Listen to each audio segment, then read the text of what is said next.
বাউন চকের জমি, যেটা আমরা ছোটবেলা বেলা থেকে দেখেছি শুনেছি। বাউন চকের জমি পুরো ভেজে গেছে, ঠিক আছে।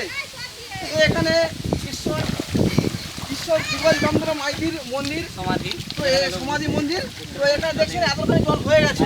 এখানে মন্টু কাকা আছে, বাপিদা আছে, আমাদের মাস্টার আছে, যিনি হচ্ছে যিনি শিক্ষা প্রদান করেন সব ছোট ছোট বাচ্চাদেরকে শিক্ষা প্রদান করেন।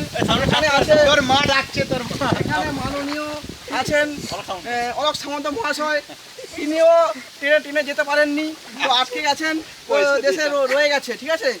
তো আমরা দেখছেন এটা হচ্ছে ঈশ্বর যুগলচন্দ্র মাইতির মন্দির।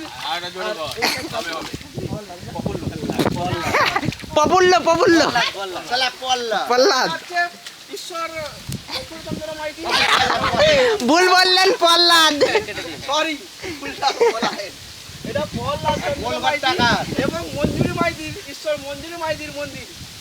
দেখছেন আমার রান্না সমুদ্র পুরো জমি, এই রাস্তাটা পুরো জলে ভর্তি গেছে, এখানটাই এতটা জল, কিন্তু ওখানটায় গেলে এতটা জল হয়ে যাবে।